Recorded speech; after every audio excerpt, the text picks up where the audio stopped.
ठीक है, अब हम शुरू करते हैं।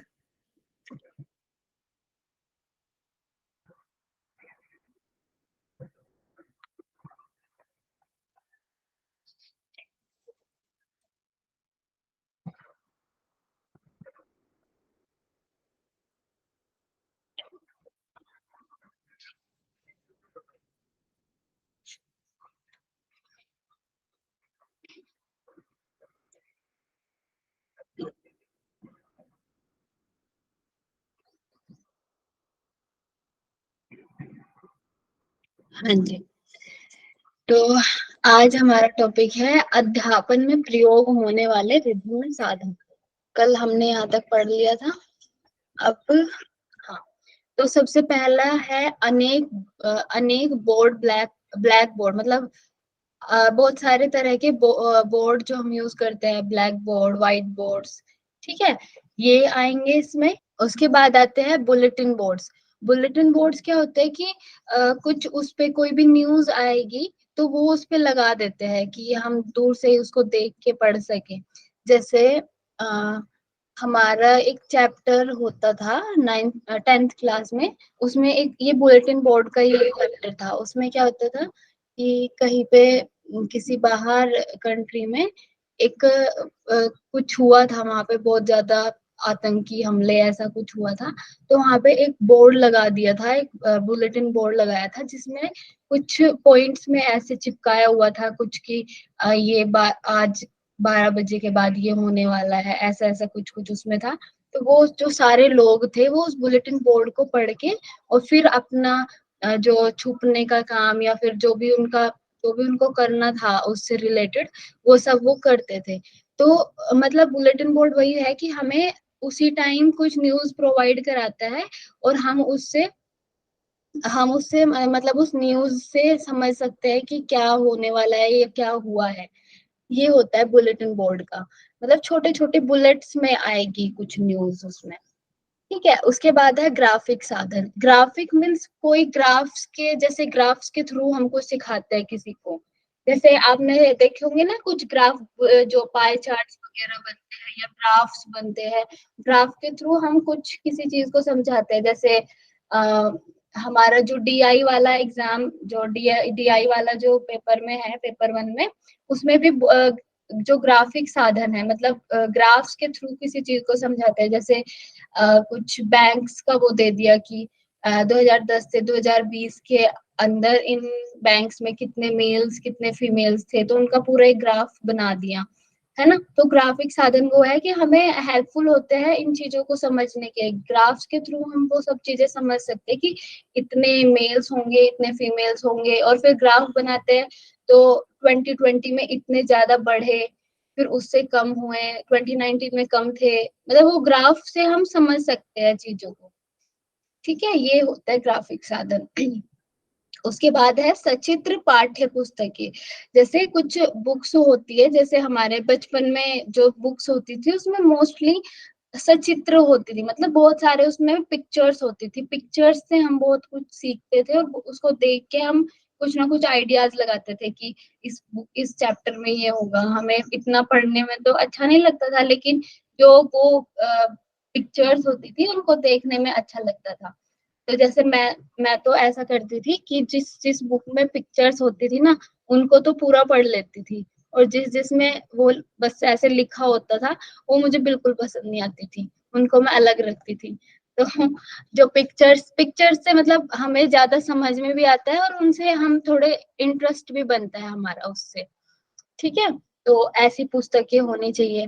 उसके बाद मैग्नेटिक बोर्ड वही कि हम कहीं पे भी जाके उनको एक जगह लगा के और कहीं पे भी पढ़ा सकते हैं। ठीक है, ये होता है मैग्नेटिक बोर्ड।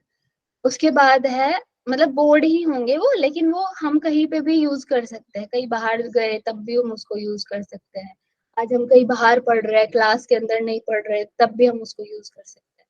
तो ये होता है मैग्नेटिक बोर्ड। उसके बाद आते हैं यौगिक मॉडल। तो हम कुछ यौगिक मॉडल्स जैसे किसी की कोई मतलब पिक्चर से हम जैसे देखते हैं, या फिर कोई भी ऐसे मॉडल्स। मतलब क्या होता है, जैसे हम किसी चीज की एनाटॉमी को समझना है हमें, तो एक बुक है एनाटॉमी की एक बुक है जिसमें क्या हुआ, क्या बताया, सारे ऐसे पिक्चर्स को मतलब हम ऐसे ऊपर खींचते हैं तो वो उसके सारे पार्ट्स ऐसे निकल के आते हैं कि ये मसल्स यहाँ पे, ये मसल्स पे काम हो रहा है, यहाँ पे बोन्स है। तो वो सारा मतलब अगर हम योग में भी ऐसा कोई मॉडल बनाए कि जैसे हमने कोई एक आसन करना है, हमें एक ताड़ासन ही करना है मेन, नॉर्मल से हम बोल देखते हैं तो उसकी क्या क्या उसमें मसल्स हमारी उसमें स्ट्रेच हो रही है या कहाँ कहाँ पे स्ट्रेच पड़ रहा है, तो उस तरीके से हम एक मॉडल बना सकते हैं। मतलब ये एक आइडिया है, लेकिन यौगिक मॉडल का मतलब वही है कि जो हम पिक्चर्स को देख के कुछ समझने की कोशिश करते हैं, वही होते हैं यौगिक मॉडल्स। उसके बाद है ओवरहेड प्रोजेक्टर। ओवरहेड प्रोजेक्टर क्या होता है, जब जो ऊपर से लाइट जो पड़ती है ना, वाइट कोई स्क्रीन होगी या फिर वाइट वॉल भी होगी, ऊपर से उस पर लाइट पड़ेगी और वहां से वो सारी जो भी टेक्स्ट है या पिक्चर्स है वो सब दिखेगी। ठीक है, उसके बाद है दीवार पोस्टर या चार्ट। तो वो वही चार्ट वगैरह जब हम देखते हैं अलग अलग तरह के योग से रिलेटेड भी, या फिर एक्यूप्रेशर के लगे रहते हैं बहुत सारे हमारे हमारे योग वाले डिपार्टमेंट में, तो ये होता है दीवार पोस्टर या चार्ट। उसके बाद है योग तस्वीरें। योग की तस्वीरें हमारे जैसे कोई भी क्लासेस होती है, प्रैक्टिकल क्लासेस होती है, वहां पे सब आसपास हमारे जो सारे योगी है उनकी फोटोज लगी होती है, या फिर किसी न किसी आसन की प्राणायाम करते हुए उसकी फोटोज लगी होती है। ठीक है, उसके बाद आता है टेप रिकॉर्डर, ग्रामोफोन और लाउड स्पीकर। तो ये सब वही की जो मतलब रिकॉर्डिंग वाली चीज है या स्पीकिंग वाली चीजें है, ये वही है loud speaker, gramophone, tape recorder. ठीक है, उसके बाद है टेलीविजन, वीडियो, सीडी। तो टेलीविजन आप लोग को पता ही है, जिसमें हम कुछ भी देख सकते हैं और सुन सकते हैं और समझ सकते हैं उसको। और वीडियो सीडी भी वही कि हम किसी सीडी को लगा के, जैसे पहले के टाइम में होता था तो सीडी लगाते थे, अभी तो सब पेन ड्राइव में होता है, तो सीडी लगा के तब तब उसको देखते थे। उसके बाद है एलसीडी इत्यादि। एलसीडी वही टेलीविजन का एक अभी का जो आज के टाइम का वर्जन है, वही एलसीडी। फिर उसके बाद विषयों को सीखने तथा समझने के लिए साधन प्रभावशाली तरीके प्रारंभक तथा अभिप्रेरक है। अध्यापक को अधिकतम संभावित चैनलों का प्रयोग करना चाहिए जिससे कि छात्र विषय को समझ सके। मतलब ये जो सारी चीजें जो मैंने बताई अभी, ये बहुत प्रभावशाली है, प्रारंभक है, अभिप्रेरक है। मतलब हमें वो और ज्यादा पढ़ने के लिए हमें इंटरेस्ट बनाता है हमारे अंदर, और प्रभावशाली है, अफेक्टिव तरीका है एक, और एनकरेज करता है हमें किसी भी चीज को जानने के लिए, नया नया कुछ समझने के लिए। तो अध्यापक को अधिकतम संभावित चैनलों का प्रयोग करना चाहिए। जितने ज्यादा चैनलों का अध्यापक यूज कर सके वो उतना ही अच्छा है। ठीक है, तो इसमें ये बताया गया है। अब नेक्स्ट चलते हैं। अध्यापक को कक्षा में अध्यापन साधनों का प्रयोग करना चाहिए, कम से कम उन्हें ब्लैक बोर्ड के साथ स्टिक फिगर का प्रयोग करना चाहिए। इस माध्यम के द्वारा निर्मित प्रभाव लंबे समय तक विद्यमान रहता है। तो इसमें क्या बताया है कि जो टीचर है, जो टीचर्स है, उनको ब्लैक बोर्ड के साथ साथ ब्लैक बोर्ड का यूज तो करना ही है। जैसे हमारे हम लोग बीएड वगैरह करते हैं जो स्टूडेंट्स, तो उनको पूरा एक ब्लैक बोर्ड का भी यूज का सिखाया जाता है कि आपको किधर से लिखना होता है, कैसे रब करना होता है, वो सारी चीजें भी सिखाई जाती है उन लोग को जो बीएड करते हैं। तो मतलब जो ब्लैक बोर्ड है उसका बहुत ज्यादा इम्पोर्टेंट रोल है किसी भी क्लास में कुछ पढ़ाने के लिए, कुछ सिखाने के लिए बच्चों को। तो इसमें भी यही लिखा हुआ है कि ब्लैक बोर्ड के साथ स्टिक फिगर भी अगर हो, कोई फिगर हो और उससे हम जैसे उसको पॉइंट आउट करके हम पढ़ा रहे हो, जैसे हम एनाटॉमी में पढ़े या फिर योग में भी पढ़े, तो उसमें क्या होता है कि हम एक फिगर दे दी। जैसे अगर मैं बायोलॉजी की बात करूँ तो उसमें हमारा एक स्केलेटल सिस्टम होता था, तो वो ऐसे लटका रहता था हमेशा लैब में। तो जो हमारी टीचर होते थे, मैम होती थी, तो वो एक ऐसे कुछ स्टिक या कुछ ऐसा लेती थी और वो ऐसे हमें एक एक चीज को, एक एक पार्ट को मतलब पॉइंट आउट करके तब हमें समझाती थी कि ये यहाँ पे लीवर है, ये रिब्स है, ये डायफ्राम है। तो ऐसे सब चीजें बताती थी। तो उससे जब ऐसे किसी चीज को समझाया जाता है तो वो ज्यादा टाइम तक, लंबे टाइम तक हमारे ध्यान में रहता है, और लंबे टाइम तक हम उसको रख पाते हैं, और हम समझ भी पाते हैं उसको, ज्यादा से ज्यादा कनेक्ट कर पाते हैं हम अपने आप से उसको। ठीक है। उसके बाद है अध्यापन साधन अभिप्रेरक है, परंतु वे अध्यापकों का स्थान नहीं ले सकते। तो इसमें क्या बताया है कि जो टीचिंग के जो एड्स है जो हम सब यूज कर रहे हैं, ये साधन, तो वो बहुत अभिप्रेरक है, मतलब वो हमें बहुत कुछ सिखा सकते हैं, लेकिन वो अध्यापकों का स्थान नहीं ले सकते।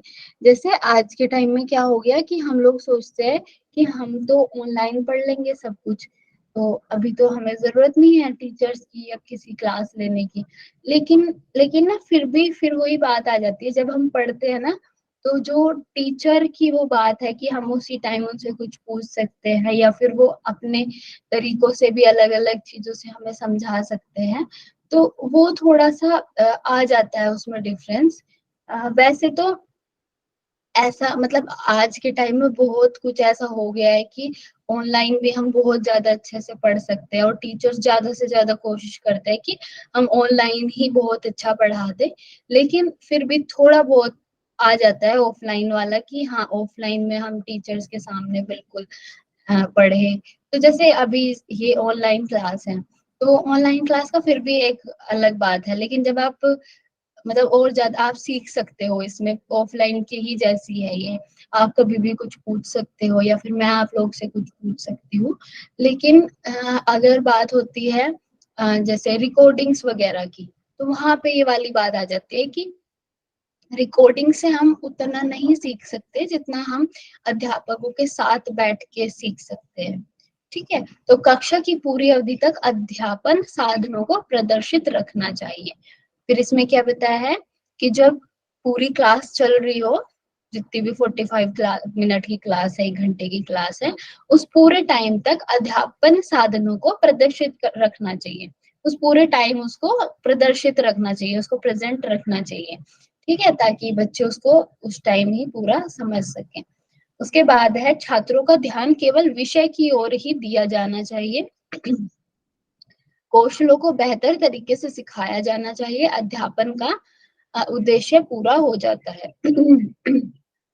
तो इसमें क्या है कि छात्रों का ध्यान केवल विषय की ओर ही दिया जाना चाहिए, मतलब जो आप टॉपिक पढ़ा रहे हो उसकी तरफ ही छात्रों का ध्यान होना चाहिए, और उनका ध्यान मतलब आकर्षित करना चाहिए।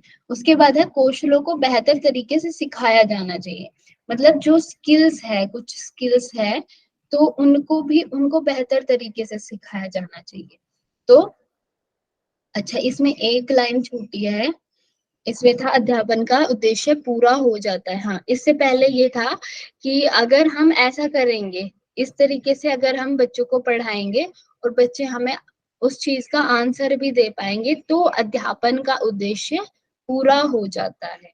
मतलब हम जब उनको उनको उनके हिसाब से, उनके इंटरेस्ट के हिसाब से, या फिर उनको कुछ प्रेजेंट करके, पॉइंट आउट करके चीजें ब्लैक बोर्ड पे समझाएंगे, तो उससे जब वो आंसर देने के लिए कैपेबल हो जाएंगे, ठीक है, तो उससे हमारा जो टीचिंग का उद्देश्य है, टीचिंग का जो ऑब्जेक्टिव है, वो पूरा हो जाएगा। ठीक है। तो ये यहाँ पे खत्म होता है। लास्ट में इसमें क्या दिया हुआ है, अच्छा ये मैं एक फोटो लगाई है जिसमें ऑडियो विजुअल एड्स है। कल हमने पढ़े थे ना कि एक जो आंख से मतलब जिसको देख सकते हैं बस, एक था कान से जब जिसको बस सुन सकते हैं, और एक था ऑडियो विजुअल दोनों। तो देखिए इसमें थोड़ा सा मैं बड़ा करूँ इसको। देखिए ऑडियो में क्या है, पहले रेडियो है, ग्रामोफोन है, उसके बाद टेप रिकॉर्डर है, और एक ये है लिंगुआ फोन। ठीक है। तो ये है ऑडियो एड्स। ठीक है, इनको हम सुन सकते हैं सिर्फ। उसके बाद है विजुअल एड्स। तो विजुअल एड्स में देखिए क्या क्या है। सबसे पहले तो जो प्रोजेक्टेड है और नॉन प्रोजेक्टेड, दो पार्ट्स में इसको बांटा गया है। तो प्रोजेक्टेड में क्या है, एलसीडी प्रोजेक्टर, ओवरहेड प्रोजेक्टर जो हम ऊपर से जो पड़ती है लाइट, एपी एपीडियास्कोप, ये मैंने नहीं देखा, आप लोग में से किसी को पता है इसके बारे में? एपीडियास्कोप के बारे में? ओके, मैं एक बार देख लेती हूँ इसको। उसके बाद है स्लाइड प्रोजेक्टर, फिल्म स्ट्रिप, ये वो सारे ना प्रोजेक्टर्स जो है वो वही है, एक में कुछ स्लाइड्स की तरह उसको स्लाइड्स में आएगा।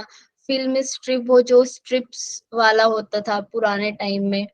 फिर ओपेक प्रोजेक्टर, एक बहुत छोटा सा होता है ओपेक प्रोजेक्टर, जैसे मतलब इसको हम कैसे यूज करते हैं कि जो कोई हम बुक्स को भी उसमें दिखा सकते हैं, या फिर अ, एक जैसे मान लीजिए हमारे पास कोई एक बुक है टीचर के पास ही, स्टूडेंट्स के पास वो बुक नहीं है, तो वो बैक प्रोजेक्टर में क्या होता है, उस बुक के ऊपर उसको रख देंगे और वो सामने बुक का जो लिखा हुआ है वो पूरा स्क्रीन पे दिखेगा। ये होता है ओपेक प्रोजेक्टर। ठीक है। उसके बाद एक मिनट में एपीडिया एपीडियास्कोप देख लेती हूँ। आप लोग है ना सब क्लास में? Yes ma'am. हाँ जी। तो a projector used to display the reflection of both opaque and transparent objects on the screen by shining balls on the object। अच्छा, ये जो है एपीडियास्कोप ये भी ऐसा ही एक प्रोजेक्टर है, इसमें लेकिन इसमें क्या है कि जो ट्रांसपेरेंट जो चीजें हैं, इसमें कोई एक शाइनिंग बल्ब, देखो इसमें दिख भी रहा है आपको, साइड यहाँ बीच में एक बल्ब जैसा है, तो एक शाइनिंग बल्ब जलता है। और ऊपर की तरफ जो इसके हेड पे यहाँ पे कुछ है, तो ये आपको शायद दिख रहा होगा, ये जो है ऊपर की तरफ हेड पे कुछ है इस पे, तो इस पे हम किसी चीज को रखते हैं तो वो उस बल्ब की हेल्प से दिखता है सामने। ये होता है एपीडियास्कोप। ठीक है। उसके बाद है कैमरा विजुअल एड्स में। फिर है उसके बाद है, और कैमरा के अलग अलग वेरिएशंस दिए हुए हैं, still camera, digital camera, music movies camera.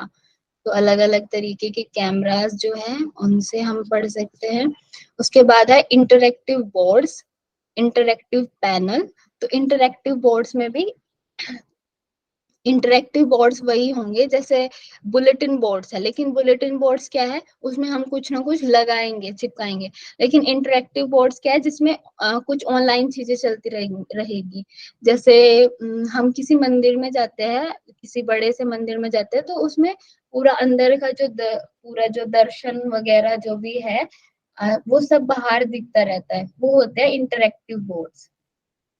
ठीक है, बाहर उसमें सारा दिखता रहता है कि अंदर क्या हो रहा है, तो वो होते हैं इंटरेक्टिव बोर्ड्स। इंटरेक्टिव पैनल्स भी वैसे होते हैं जो आपने देखा होगा कोई जो वो होते हैं ना, रियलिटी शोज वगैरह होते हैं, तो उसमें उनके जो जजेस होते हैं उनके सामने एक पैनल बना हुआ होता है और उसमें वो कुछ लिखते हैं, जिसको जितने मार्क्स देने होते हैं तो वो ऊपर दिखते हैं जाके, तो वो होते हैं इंटरेक्टिव पैनल। उसमें वो कुछ लिखेंगे और वो सामने मतलब जो पूरी स्टेज है उस पे दिखेगा। तो ये मतलब ये रियलिटी शोज में बहुत यूज कर किया जाता है।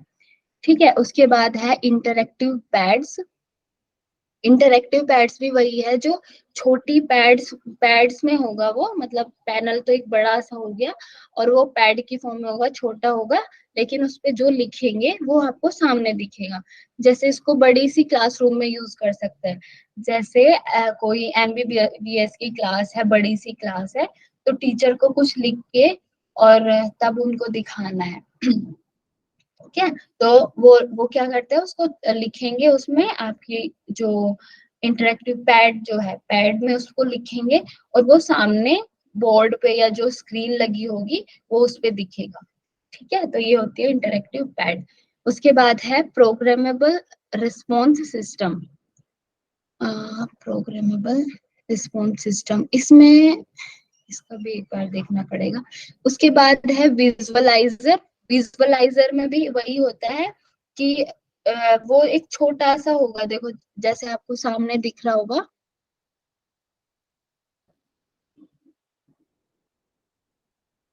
ठीक है। तो इसमें इसमें भी क्या होगा, छोटी छोटी सी चीजों को बड़ा करके दिखेगा विजुअलाइजर में। ठीक है, ये प्रोग्रामेबल रिस्पॉन्स सिस्टम, इसको दिखना पड़ेगा एक बार। ये सारी चीजें ना सेम ही है, बस वो डिफरेंस है कि वो कहाँ पे यूज हो रहा है। मतलब अलग अलग जगह पे अलग अलग तरीके की चीज यूज होगी।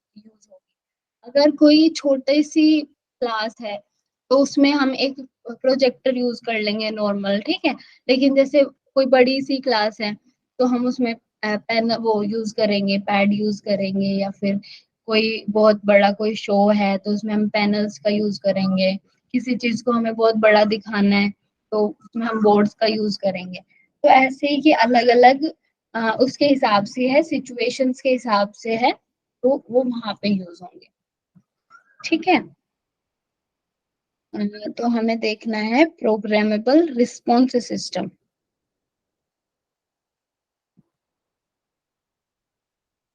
ये आप लोग को समझ आए जितने अभी बताए?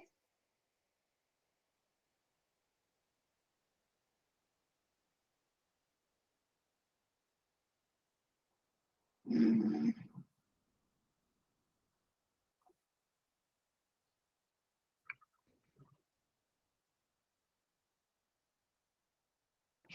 अच्छा, प्रोग्रामेबल रिस्पॉन्स सिस्टम।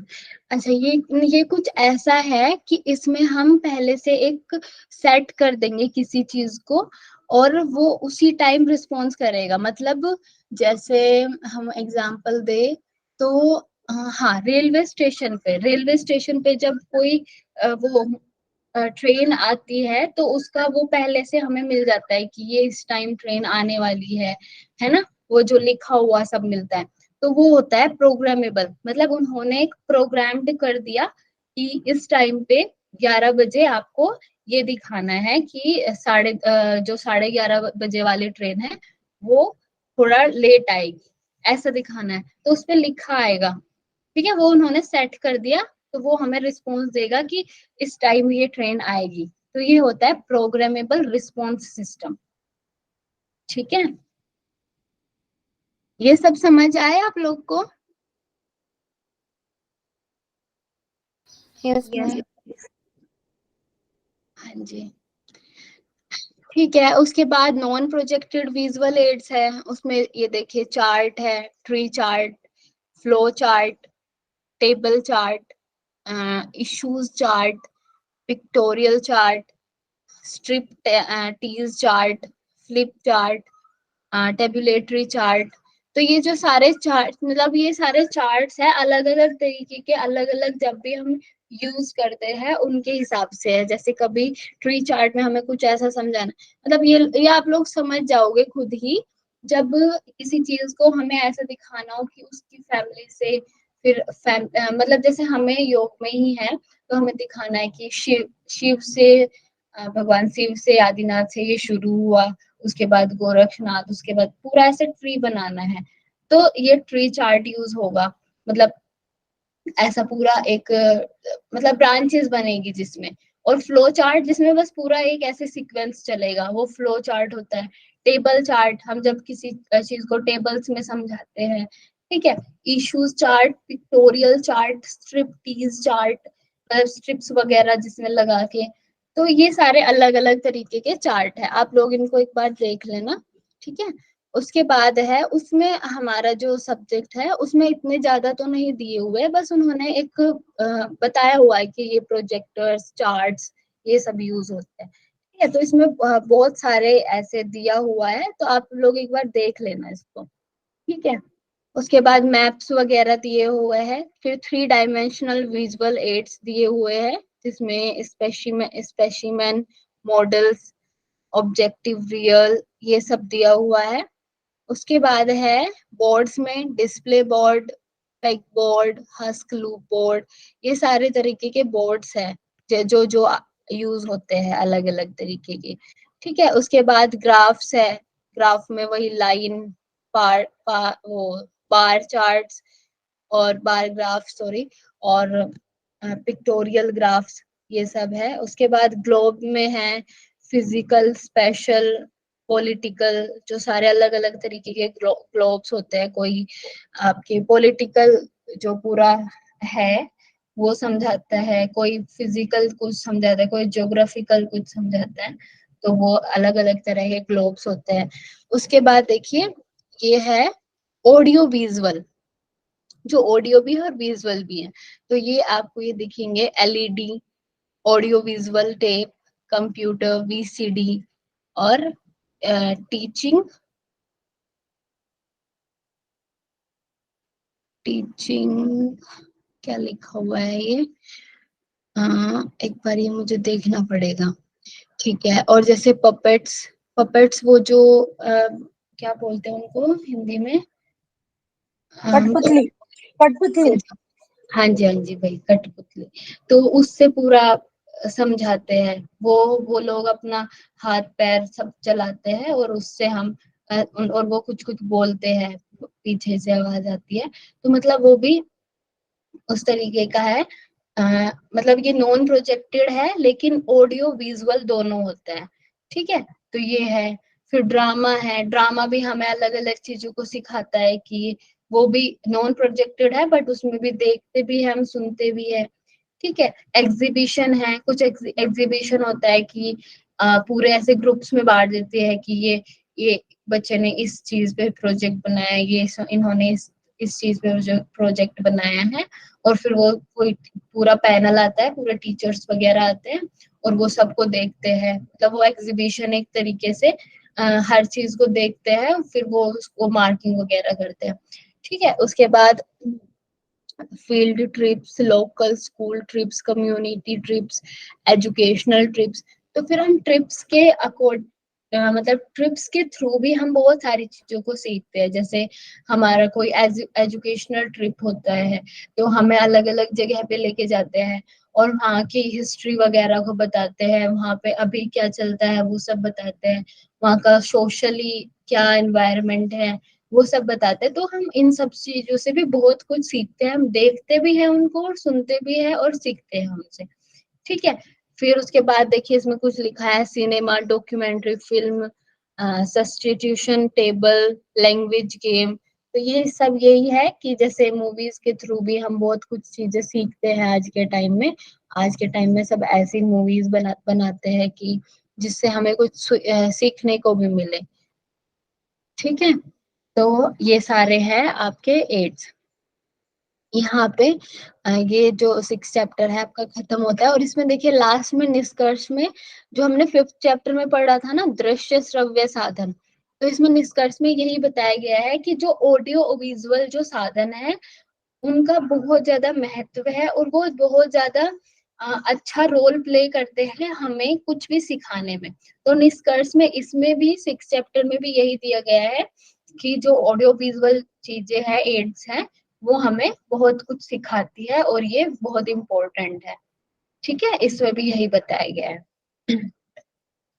ठीक है, समझ आया आप लोग को ये?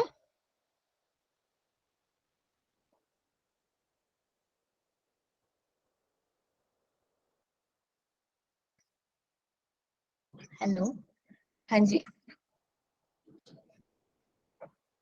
आप लोग कोई बताइए, समझ आया ये सब इतना? Yes ma'am. हाँ जी, एक बार मैम ना आप लोग, हाँ जी, मैम विजुअल ऑडियो में नॉन प्रोजेक्टेड में क्या क्या था, एक बार रिपीट कर दीजिए।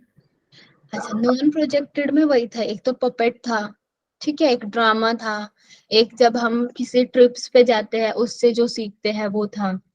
ठीक है, मतलब देखिए आपको ना ये बस इनका इतना नॉलेज होना चाहिए कि अगर अगर क्वेश्चन बनता है कि ये ऑडियो में है कि ये विजुअल में है कि ऑडियो विजुअल में है, अगर ऐसा आया और आपको कुछ ऑप्शंस दे दिए और उसके बाद ABCD दे दिया कि ये ऑडियो में है या फिर ये सारे ऑडियो विजुअल में है, तो आपको बस इतना याद रखना है, मतलब इतना समझना है इनको एड्स को कि आप उस टाइम उसको लगा सको, आंसर को लगा सको। क्योंकि ये बहुत ज्यादा ऐसा भी नहीं है कि आपको ये समझना पड़ेगा, क्योंकि हम नॉर्मली अपनी लाइफ में कभी ना कभी इन सब चीजों का यूज करते ही हैं।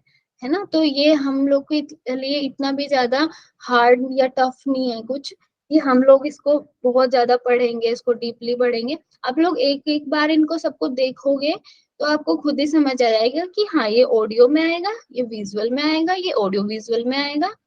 ठीक है, ठीक है रश्मि जी, वो आपको हुआ क्लियर? जी। और किसी का कोई भी क्वेश्चन बताओ इससे रिलेटेड, फिर हम आगे शुरू करें 7 चैप्टर। हेलो मैम, हाँ जी। मैग्नेटिक बोर्ड एक बार बताइए, मेरा थोड़ा काम चल रहा है, मेरा बीच बीच में थोड़ा ध्यान हट जाता है, इसलिए मैग्नेटिक बोर्ड एक बार बताइए। हाँ जी, मैग्नेटिक बोर्ड क्या है, मतलब उसमें मैग्नेट होगी पीछे, तो हम उसको ना कहीं पे भी यूज कर सकते हैं, कहीं पे भी ले जाके। जैसे एक बोर्ड तो है कि पूरा एक क्लासरूम में वो लगा दिया गया, बस अब हम उसका यूज वहीं पे कर सकते हैं। लेकिन मैग्नेटिक बोर्ड क्या है, हम उसको उठा के ले जा सकते हैं, कहीं और भी उसको यूज कर सकते हैं। ठीक है। ओके मैम, आया समझ में, थैंक यू। हाँ जी। एक मिनट। और ये बच्चों को सिखाने के लिए बहुत अच्छा है, मतलब छोटे बच्चे जैसे उनको तो कहीं पे भी कुछ ना कुछ सिखाना है, हमें शुरू करना है उनको कहीं ना कहीं से, किसी ना किसी तरीके से सिखाना। तो ऐसा नहीं है वो कि वो एक ही जगह पे जाके पढ़ेंगे, वो तो घूमते फिरते पढ़ते हैं। तो हम लोग को वहीं पे ही उनका कहीं एक छोटा बोर्ड लगा दो और उसको उनको सिखाओ कहीं पे भी। ठीक है, तो ये ओके उनके लिए ज्यादा सही है। और किसी का कोई भी क्वेश्चन?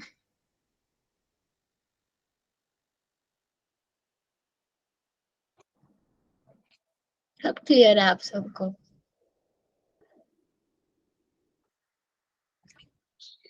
ठीक है, ठीक है, तो 7 चैप्टर हम शुरू करते हैं।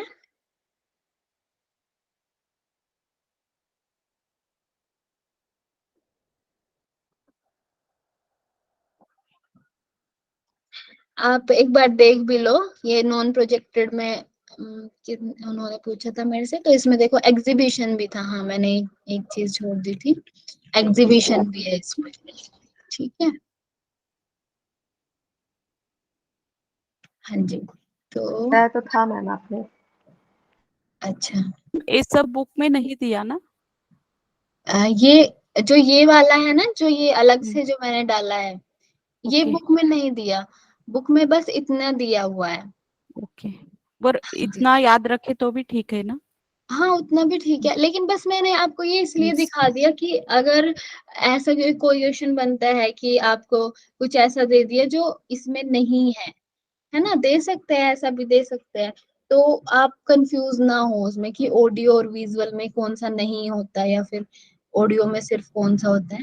तो बस आप थोड़ा सा इसको एक बार देख लेना, निकाल लेना मतलब नजरों में से, फिर आपको समझ आ जाएगा। ठीक है, ठीक है जी। तो हम चैप्टर 7 शुरू करते हैं। इसमें क्या है, योग प्रशिक्षण में प्रश्न पूछने की कला और विज्ञान। मतलब जब हम योग ट्रेनिंग को सीखते हैं, योग को सीखते हैं, तो उसमें कैसे हमें कोई प्रश्न को पूछना है, उसकी कला और विज्ञान, उसका साइंटिफिक और कला मतलब उसका ऐसा क्या बोलते हैं, आर्ट की मतलब एक आर्ट भी होता है ना किसी चीज को सीखना। हमने स्टार्टिंग में क्या पढ़ा था कि टीचिंग एक कला भी है और एक विज्ञान भी है। तो योग में वही बात इसमें बताई गई है कि जब हम उसमें प्रश्न पूछेंगे तो वो हम कैसे पूछेंगे। ठीक है, तो उसके बारे में इसमें बताया गया है। तो सबसे पहले पहला है, योग प्रशिक्षण में प्रश्न पूछने की कला और विज्ञान। प्रशिक्षण एक विज्ञान है। हाँ, तो इसमें सबसे पहले ये बताया गया है कि योग प्रशिक्षण में प्रश्न पूछने की कला और विज्ञान। प्रशिक्षण, इसको थोड़ा सा अलग अलग करना है।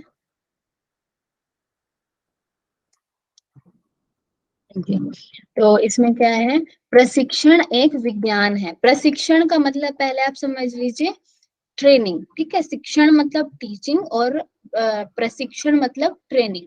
ठीक है, तो प्रशिक्षण एक विज्ञान है क्योंकि वह वैज्ञानिक सिद्धांतों पर चलता है, और यह एक कला भी है क्योंकि यह एक कौशल्यपूर्ण काम है। तो सबसे पहले बात की गई है कि प्रशिक्षण जो है, योग योग की जो ट्रेनिंग है उसको सिखाने की जो तरीके हैं वो वैज्ञानिक सिद्धांतों पर चलते हैं, मतलब कुछ साइंटिफिक रीजंस, साइंटिफिक प्रिंसिपल्स जो है उन पे चलते हैं। और यह एक कला भी है क्योंकि और ये एक कला भी है क्योंकि इसमें स्किल्स है, हम इसमें स्किल्स को यूज करते हैं, ठीक है। क्योंकि योग क्या है, एक बिहेवियरल सब्जेक्ट है, उसमें सिर्फ थ्योरी नहीं है, उसमें बिहेवियरल सब्जेक्ट है वो, तो वो एक कला भी है और एक विज्ञान भी है, ठीक है। इसीलिए इसको हम आर्ट्स के अंदर मोस्टली रखते हैं योग को, ठीक है। तो उसके बाद आता है, तो ये इन दोनों का साइंटिफिक प्लस जो कला, इन दोनों का एक समन्वय जिसको बोल सकते हैं हम, तो वो है ठीक है योग।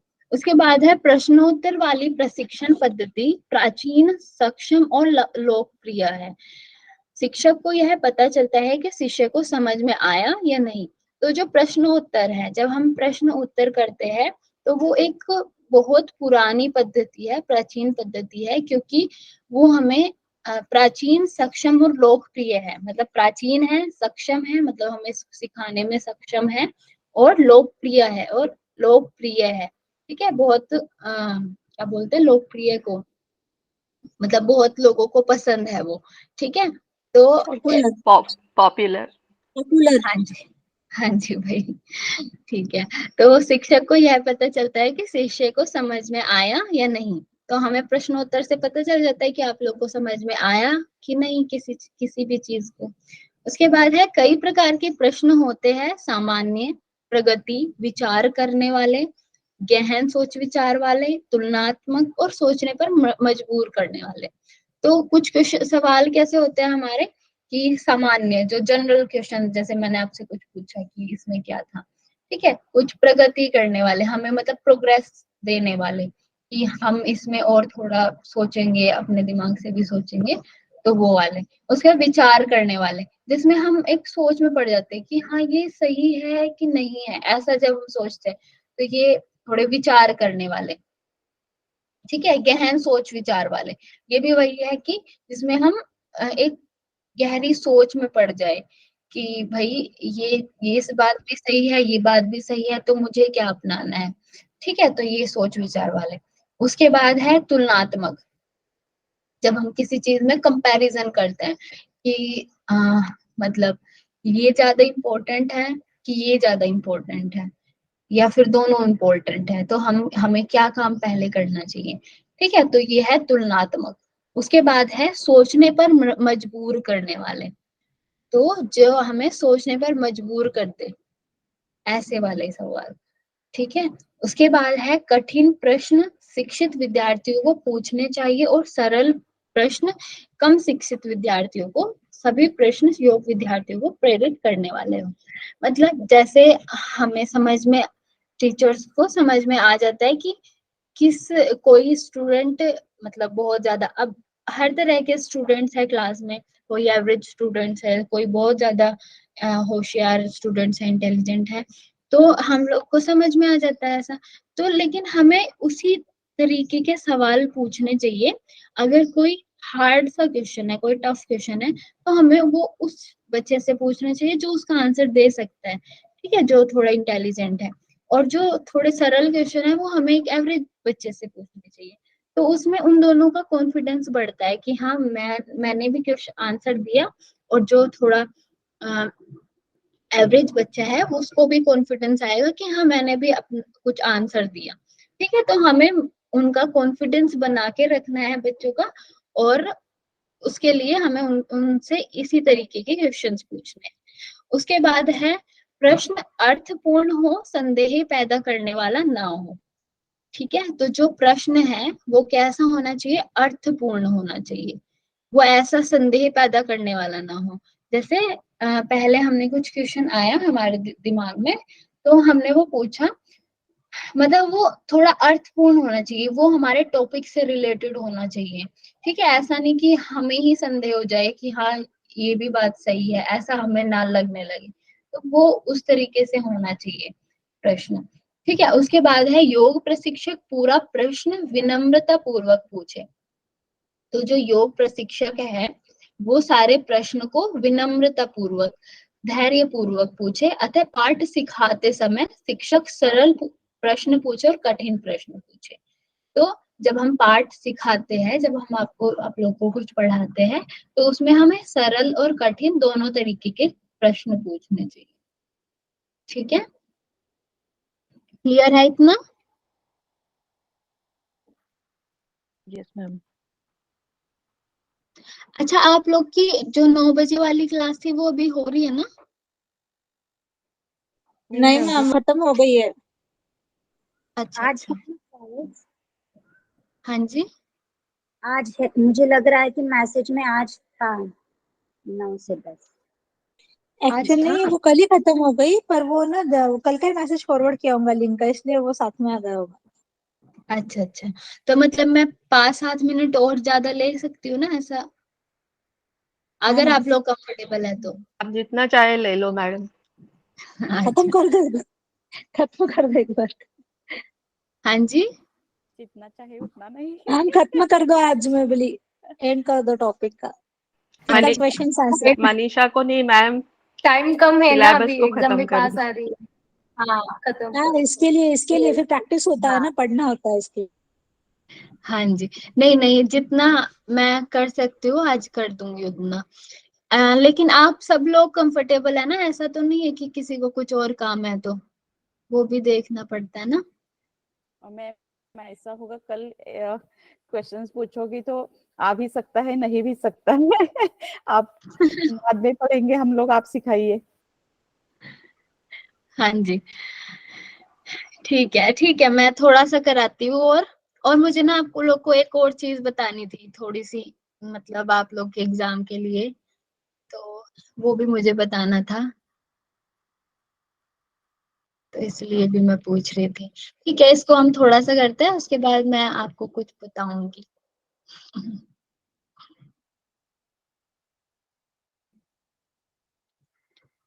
हाँ जी, तो इसमें क्या दिया हुआ है? विशेष शब्द शब्द दिए हुए हैं, कला और विज्ञान, प्रश्न पूछना, पाठ प्रस्तुतिकरण और योग प्रशिक्षण। मतलब जो ये चैप्टर है हमारा, इसमें इन सब चीजों के बारे में बात की गई है। तो इसमें दिया हुआ था ऐसा, मतलब विशेष वर्ड्स ऐसा करके। तो कला और विज्ञान है, इसमें प्रश्न पूछना है, पाठ का प्रस्तुतिकरण है और योग प्रशिक्षण है। तो अब इसमें क्या दिया है? प्रशिक्षण मीन्स ट्रेनिंग एक कला और विज्ञान है। ये किसने बताया है? गांगुली एवं मूर्ति। इसको याद रखना है आप लोग को, ठीक है? गांगुली एवं मूर्ति। और एक और ऐसे ही नाम आया था पीछे, कल हमने पढ़ा था, वो याद है किसी को? उनके अकॉर्डिंग एक डेफिनेशन जैसी कुछ था, क्या था वो? श्री हाँ कमीनियस। हाँ जी, हाँ जी, श्री कमी। श्री कमीनियस। तो आप लोग को ये याद रखना है, एक श्री कमीनियस की एक डेफिनेशन थी, और ये इन्होंने दी है कि प्रशिक्षण एक कला और विज्ञान है, गांगुली एवं मूर्ति ने।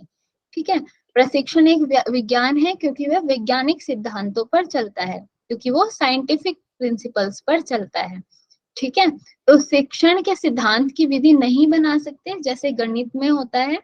प्रशिक्षण कला है क्योंकि वह कौशल्यपूर्ण काम है। तो जो शिक्षण के सिद्धांत की विधि नहीं बना सकते, तो इसमें क्या हुआ है, क्या दिया हुआ है कि जो प्रशिक्षण है मतलब टीचिंग है, सॉरी ट्रेनिंग है, तो वो एक प्रिंसिपल्स पे चलता है। लेकिन जो टीचिंग है उसके कोई सिद्धांत की विधि नहीं है, ऐसा इसमें बताया। मतलब इसमें देखो आप क्या डिफ्रेंशिएट कर सकते हो। शिक्षण मतलब एक कोई थ्योरी क्लास है, ठीक है? मतलब उसमें कुछ पहले से बने हुए हैं, जो भी सारी चीजें हमें वो सिखाना है, ठीक है? लेकिन प्रशिक्षण जो है, ट्रेनिंग, इसको हम ऐसे समझ सकते हैं कि वो एक मतलब एक ऐसा ट्रेनिंग, एक ऐसा तरीका है किसी चीज को सिखाने का जिसमें कुछ कुछ रूल्स होते हैं कि हमें बस इन प्रिंसिपल्स के थ्रू ही चीजों को सिखाना है। मतलब उसमें कुछ वैज्ञानिक चीजें यूज होते हैं, साइंटिफिक चीजें यूज होती है, और शिक्षण में जो पहले से सब बना हुआ है उसी को हमें बस सिखाना है। थ्योरेटिकल जो पूरा है वो होता है शिक्षण। और प्रशिक्षण ट्रेनिंग जो है वो है वैसा कि ट्रेनिंग जैसा हम जो बिहेवियर जो हम चीजें को सीखते हैं, ठीक है? इस तरीके से आप इसको लेना है, आपको लेना है। उसके बाद है प्रशिक्षण कला है क्योंकि वह कौशल्यपूर्ण काम है। तो जो प्रशिक्षण है मतलब वो कला है, फिर से इसमें यही बताया गया है क्योंकि वो स्किलफुल है, कौशल्यपूर्ण है, मतलब हम उसमें कुछ स्किल्स को सिखाते हैं, तो ये इसलिए कला है। कुछ लोग जन्मजात शिक्षक शिक्षक होते हैं क्योंकि उनमें प्रशिक्षण का गुण जन्म से ही होता है, परंतु कोई भी व्यक्ति प्रशिक्षण की कला और विज्ञान सही प्रशिक्षण और अभ्यास से प्राप्त कर सकता है।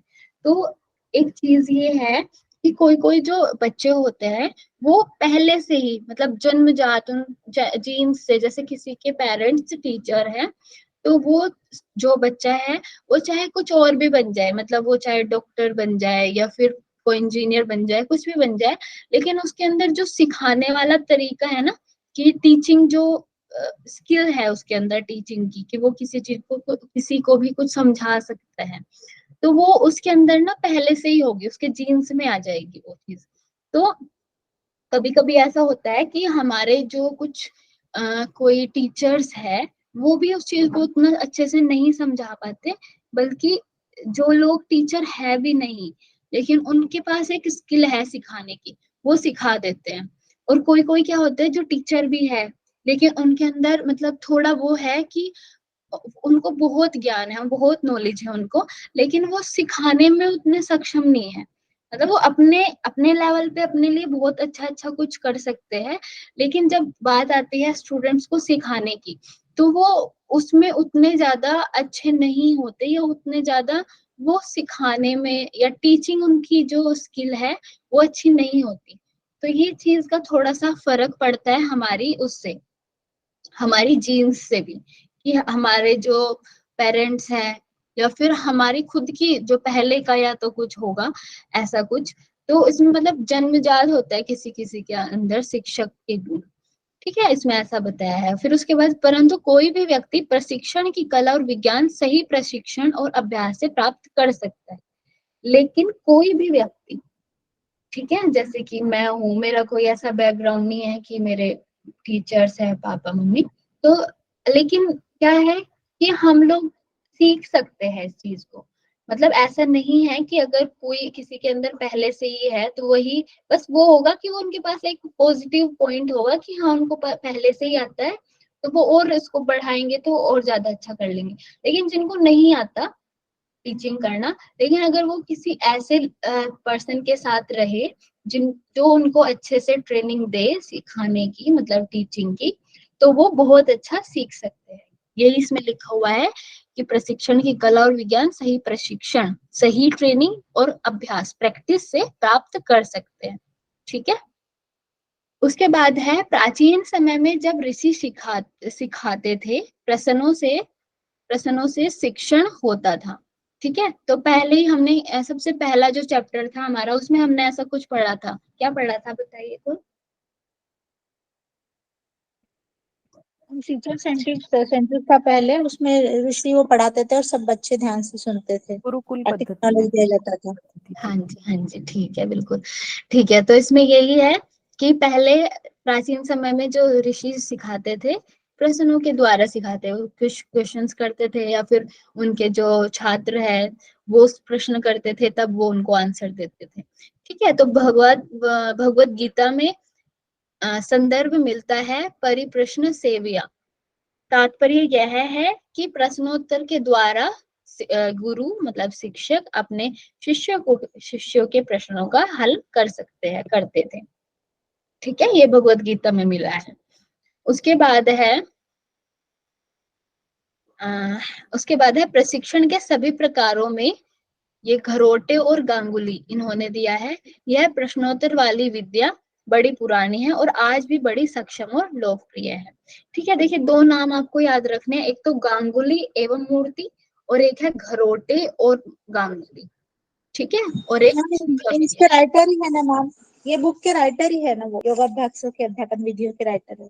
हाँ जी, लेकिन इसको अलग से इन्होंने क्योंकि कोट किया है ना इन्होंने, तो आप लोग को ये याद रखना है कि इसी लाइन को इन्होंने ऐसे कोट किया है। ठीक है,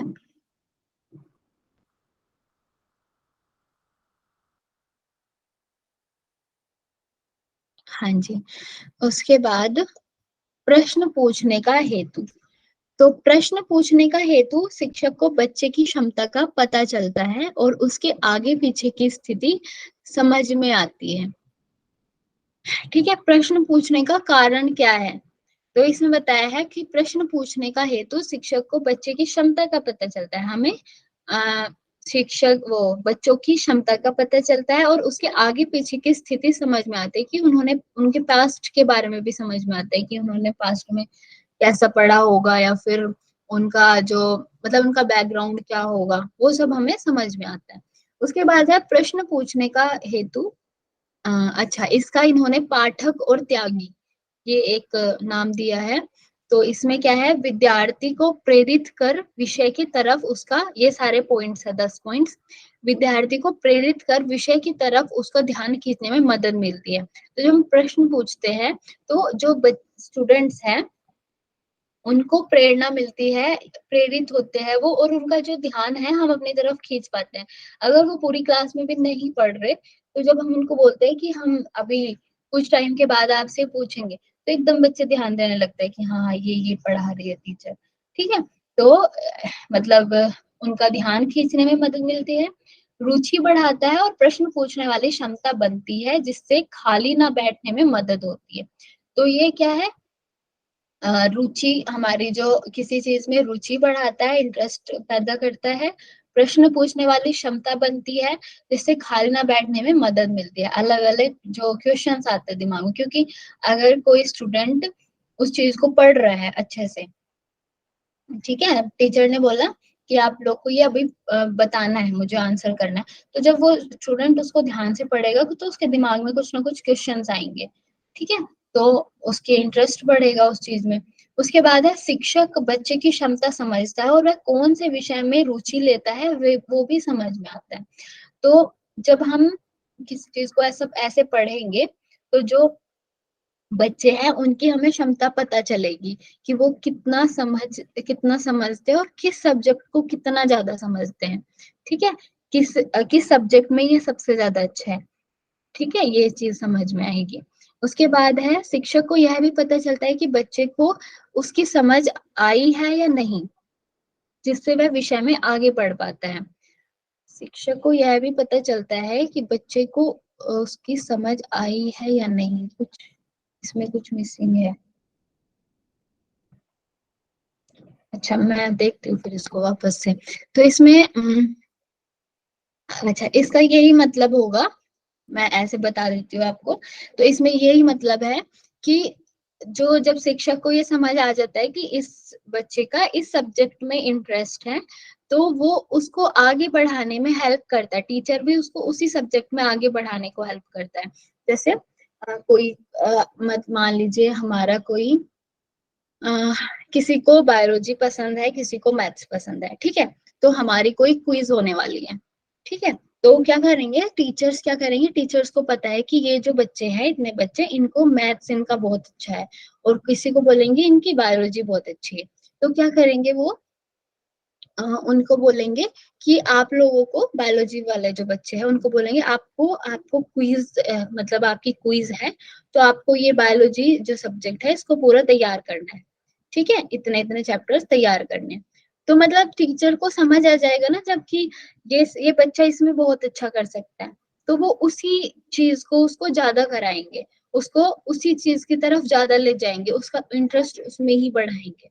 अगर हम योग की बात ही करें तो अगर टीचर्स को पता चल जाता है कि इस जो बच्चा है इसकी प्रैक्टिकल नॉलेज बहुत अच्छी है और दूसरे कुछ बच्चे हैं उनकी थ्योरेटिकल नॉलेज बहुत अच्छी है, तो जब हमें ये समझ आ जाएगा तो जो टीचर है वो हमें जानबूझ के, प्रैक्टिकल अगर किसी का अच्छा है तो हमें कुछ अलग अलग कॉम्पिटिशन्स में लेके जाएंगे, या फिर हमें कॉम्पिटिशन्स के लिए तैयार करेंगे, या किसी का थ्योरेटिकल अच्छा है तो कुछ ना कुछ क्विज वगैरह होती रहती है योग के फील्ड में भी बहुत सारी, तो उसमें हमें बोलेंगे कि आप इसमें पार्टिसिपेट करो।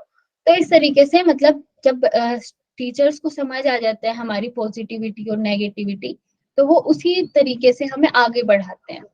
ठीक है, उसके बाद है पूर्व ज्ञान में नया ज्ञात मिश्रित कराने के लिए।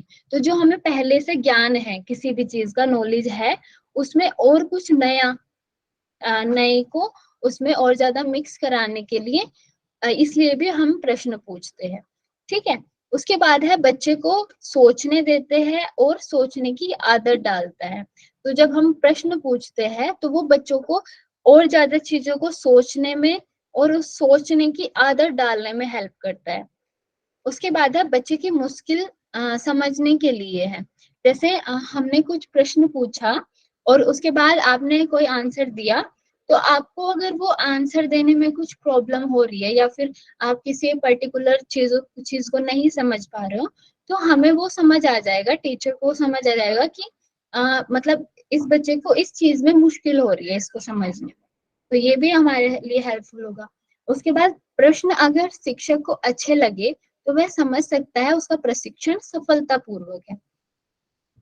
तो जो भी प्रश्न है, अगर कोई बच्चा कोई प्रश्न पूछ रहा है तो शिक्षक को समझ में आएगा कि अगर उसका प्रश्न उस तरीके से है कि उस टॉपिक के रिलेटेड है और बहुत अच्छा प्रश्न है, तो टीचर को समझ में आएगा कि जो मेरा प्रशिक्षण है, मेरी जो ट्रेनिंग है या मेरी जो टीचिंग है वो सफल हुई, मतलब वो सफल हुई। और बच्चा ऐसा प्रश्न पूछ रहा है तो मतलब उनको समझ में आया सब कुछ। ठीक है। उसके बाद है विद्यार्थियों को शिक्षण की सभी सीढ़ियों पर मदद करने के लिए। और क्या प्रश्न पूछने का कारण क्या है कि विद्यार्थियों को आगे जाके जो भी उनको कुछ प्रॉब्लम्स आने वाली है वो पहले ही हम उसमें कुछ ना कुछ हेल्प कर देते हैं कि आपको ये प्रॉब्लम आएगी, तो इसको पहले ही आप मतलब इसको बता दो, इसको टैकल कर लो पहले से। जैसे मैं आपसे कुछ प्रश्न पूछ रही हूँ, तो वो इसलिए कि आपको जब आपका एग्जाम हो तब आपको कोई परेशानी ना हो इस प्रश्न में। ठीक है, आप यहीं पे सब कुछ क्लियर कर लो। उसके बाद है मस्तिष्क को सक्षम बनाने में मदद मिलती है। ठीक है, तो हमारे मस्तिष्क को जितना ज्यादा हम उससे काम कराएंगे वो उतना ही ज्यादा सक्षम होगा और ज्यादा काम करने के लिए। तो मस्तिष्क को सक्षम बनाने में भी मदद मिलती है इससे। ठीक है। हाँ ठीक है, ये हम समस्याओं वाले प्रश्न, ठीक है, ये फिर हम कल करेंगे। आज इतना ही रखते हैं क्योंकि कल फिर मुझे आपसे पूछना भी है। ठीक है, तो इतना समझ में आया आप लोग को? इसका 8th पॉइंट जो है वो एक बार बता दीजिए। 8 पॉइंट? Yes. हाँ जी, बता रही।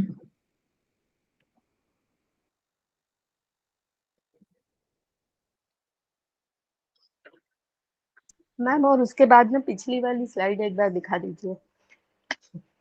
जी ठीक है।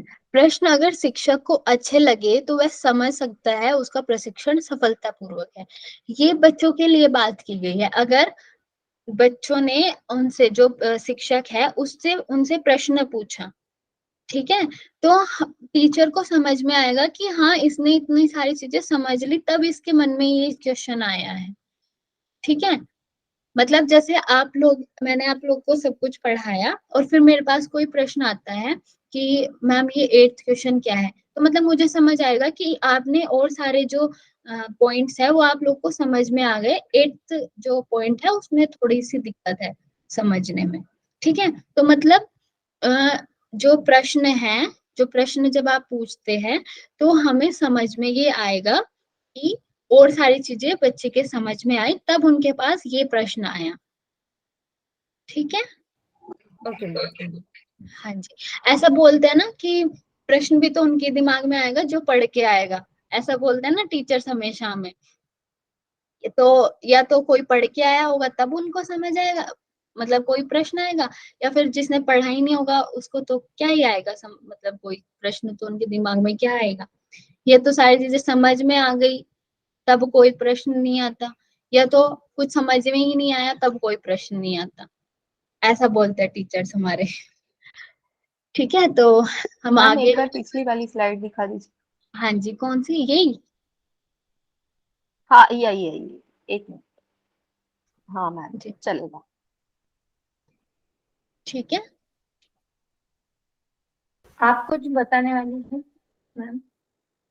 1 मिनट रुको, मैं जरा कॉपी लेके आती हूँ, 1 सेकेंड।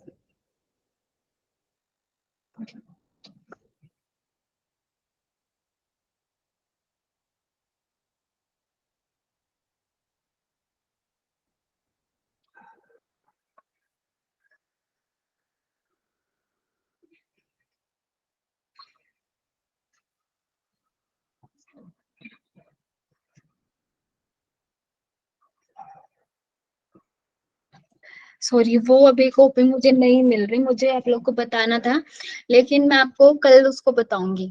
वैसे मैं ऐसे बता सकती हूँ, लेकिन उसमें जो कुछ पॉइंट्स दिए हुए हैं ना, वो ज्यादा समझ में आएंगे आप लोग को। कोई बात नहीं, तो मैं बाद में बताऊंगी। और आपको कोई भी कुछ प्रॉब्लम है किसी भी सब्जेक्ट में, आप शेयर कर सकते हो। कुछ भी कुछ समझ नहीं आ रहा है कि अभी एग्जाम आ गया या कुछ भी। मैम बताओ ना मैम, कल नहीं है मैम, कल शादी है मैम, बता दो थोड़ा सा, मैं कल नहीं हूँ। अरे वो अभी मेरे पास कॉपी पता नहीं कहाँ रख दी मैंने, वो मिल नहीं रही है मुझे, नहीं तो मैं आपको पक्का बताती। उसमें ऐसा कुछ नहीं था, बस ऐसा ही था कि हमें किस तरीके से अपना काम करना चाहिए, इम्पोर्टेंट काम हमें कब करना चाहिए, ऐसा ही कुछ कुछ था उसमें। मैं कल उसको आपको बताऊंगी पक्का। आपको मनीषा जी, आपको अलग से बता दूंगी अगर ऐसा कुछ है तो। Okay ma'am, thank you. हाँ जी। और किसी का कोई भी कुछ सवाल हो आप बता दो मुझे, या फिर कर सकते हैं लेफ्ट। अगर किसी का कोई सवाल नहीं है तो हम करें मैम आप शांति कुछ तो पाठ। बताने वाली थी ना, कुछ तो बताने वाली थी एग्जाम के बारे में। हाँ जी राखी जी, मैं कल उसको बताऊंगी। मतलब वो ओके। ऐसे ही कुछ पॉइंट्स थे कि हमें किस तरीके से काम करना चाहिए, अपने इम्पोर्टेंट वर्क कब करने हैं। मैं कल आपको पक्का से वो बताऊंगी, ठीक है। ओके ठीक है। हाँ जी। और कुछ है किसी का तो बता दीजिए, नहीं तो फिर हम करते हैं शांति पाठ। मैम अगर कोई क्वेश्चन में अगर कोई डाउट लगा, कोई भी सब्जेक्ट रिलेटेड अगर हम लोगों को, तो क्या आपको कॉल कर सकते हैं कभी? हाँ जी, आप कर सकते हो, अगर कुछ भी ऐसा सवाल है तो आप कर हाँ, सकते हो। हाँ जी। ओके मैम, चलेगा मैम, थैंक यू। आपका जो आदि नाम से सेवा वही है ना मैम नंबर? हाँ जी, हाँ जी ओके वही मैम, है। पुष्पा चलेगा जी, मैम। आप कुछ पूछ रहे हो? हाँ हाँ मैम, हाँ शुरू जी। शुरू में आपका वीडियो और इंटरनेट का थोड़ा से बारे में बताए थे ना, क्लासेस के बारे में थोड़ा सा वो और एक बार रिपीट कर दीजिए। मेरे का इंटरनेट नहीं आया इसलिए मैं सुनी नहीं है। शुरू शुरू में आप क्लास स्टार्ट करते ही थोड़ा प्रकार बोल रहे थे वीडियोस का। वीडियोस का प्रकार, अच्छा वो ये था विजुअल और ऑडियो, मतलब ये 2-3 तरीके के। अच्छा, अगर आप लोग को ऐसा है ना, आप सबको किसी कुछ काम है तो आप लोग लेफ्ट कर सकते हो, क्लास तो खत्म हो गई। मैं तो पुष्पा जी को अगर उनको कुछ पूछना है तो वो बता रही हूँ, ठीक है। तो हाँ, इसमें ये था कि एक ऑडियो विजुअल और एक ऑडियो विजुअल, ठीक है, 3 तरीके के होते हैं जिससे हम किसी चीज को सीखते हैं। हाँ जी, नेहा जी मैं कर देती हूँ। थैंक यू सो मच याद दिलाने के लिए।